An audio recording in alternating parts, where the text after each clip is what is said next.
It's Sunday, about 6:30. It's been rainy all day, and I did not get my stove put together.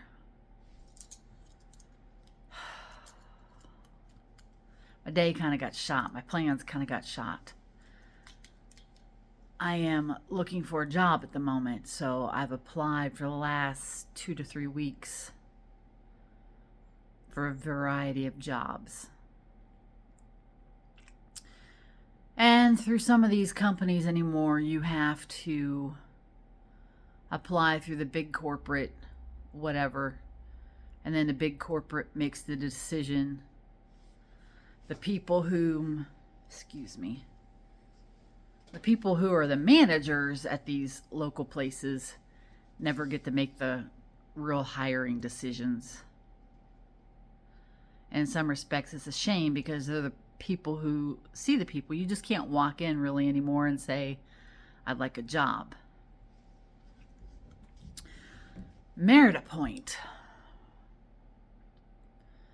I got a text probably about 10:30-ish today if I would be available about 1:30 for onboarding, meaning I've already been accepted for the job and I need an income because certainly my YouTube channel is not paying for anything, and my cats eat about $200 to $300 worth of food every month. Not to mention what it costs for the phone, the car, the gas, the insurance, etc.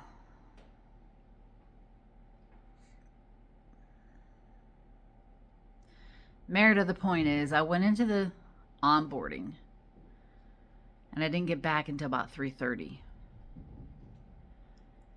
And I didn't want to get right into it. I needed to decompress, and I had some stuff I needed, the paperwork and stuff I needed to go through. And right now I'm going to have my tea because it's already dark outside. And those are Josie's kitties making little horse noise over our heads because I'm escaping them, because if I sit down in a chair, they're all over me anymore. They think that they should have wet food 2 and 3 times a day. They're getting pretty big. Love to give them that too, but at this juncture, so she tells me after all this, I can have anywhere between 8 to 15 hours a week. It's low pay. I got a stack of papers to take home to read. Some of these companies make bigger production out of the job than they need to. It's incredibly ridiculous.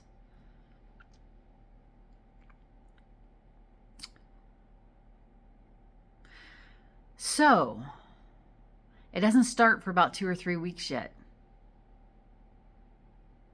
So, essentially, I'm still unemployed. And when I will be employed, I'm only employed for 1 or 2 days a week, which means I'm still looking for a job. But at this juncture, I might spend a night. I don't know if I'm going to wait till tomorrow. My pipe's nearly done, but you can't get dirty to go into the job interview. I'm still tad bit dressed for it.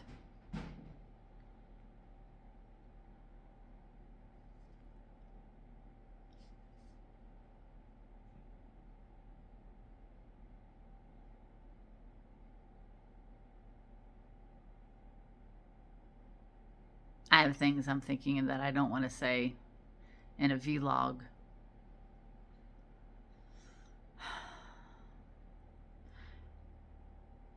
But I am going to go here. I think there's an incredible arrogance in the upper crust of this country anymore to understand what it's like to try to get a job in places that are eradicated. Now, for something that I can fit into, for me to get a decent paying job of what I do and not do it remotely, which remote's not an option.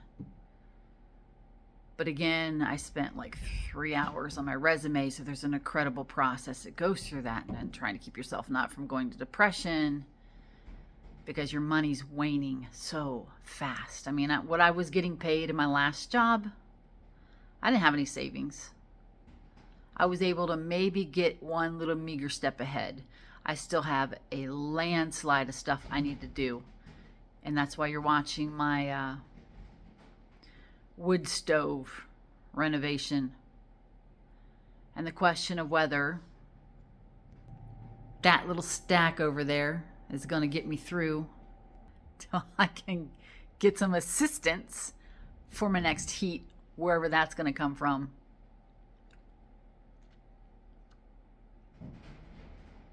I had a pastor tell me that I should get a job down the street. The place never opened up, and they were a family company anyhow. That's arrogant. It was arrogant when I asked the church for some assistance. Same pastor. He said, quote, "There are better causes."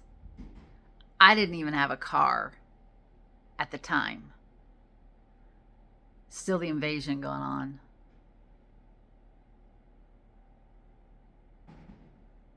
But some that are born into middle class, that maintain middle class, still don't understand what it is. They go out with their boats and their ball games, what it's like to work a low paying job,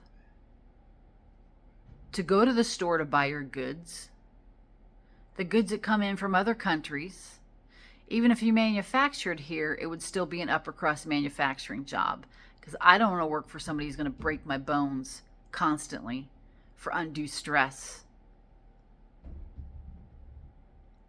I've seen that. You can keep it. I'd rather be in this situation whole and not have to pay a doctor and be out for another duration. I've never broken a bone in my life until I worked for that place. And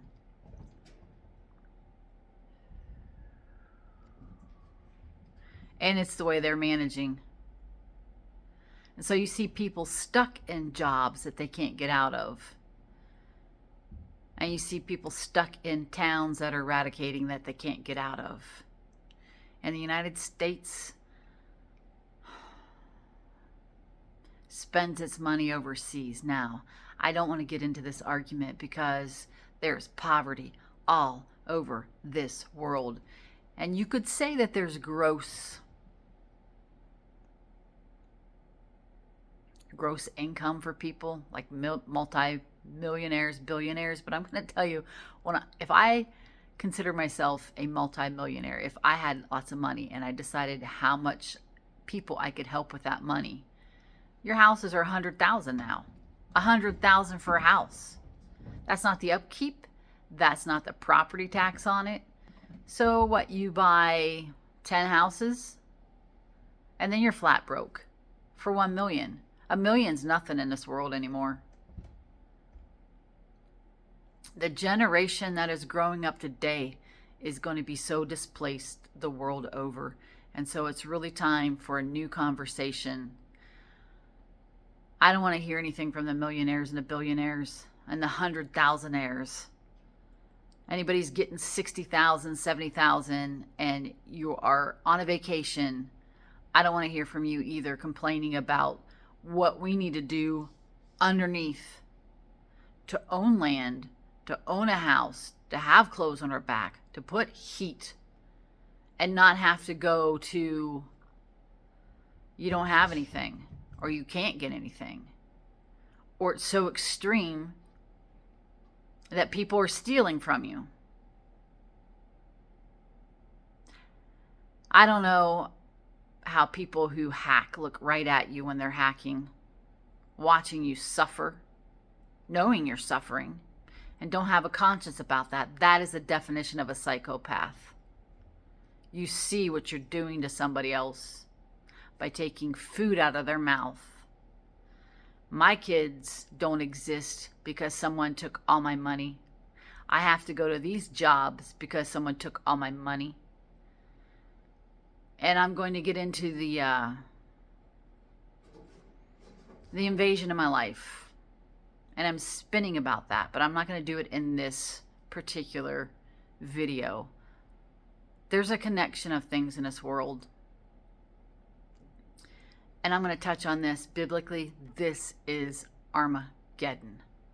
Armageddon. Geddon means Gideon or hacker or hewer.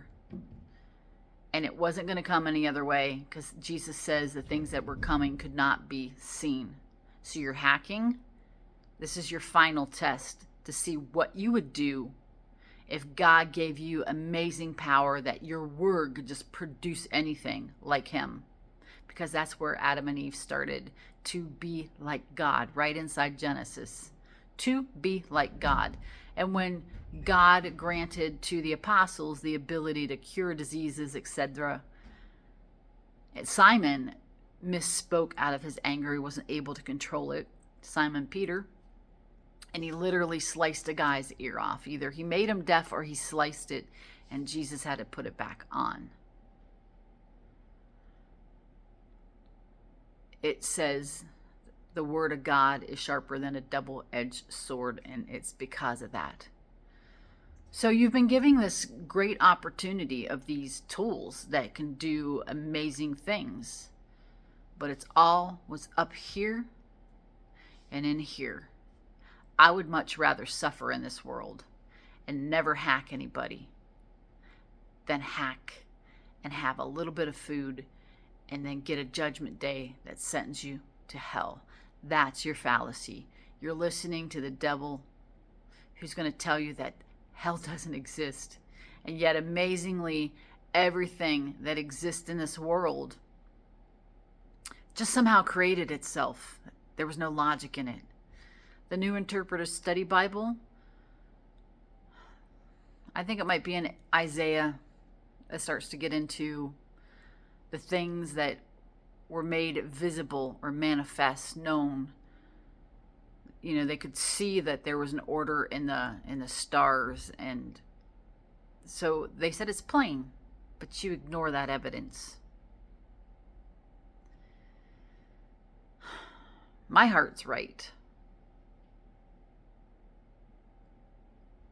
I don't partake in swearing. I don't partake in abuse of other people. I don't bully. I don't hack. And I want a better world.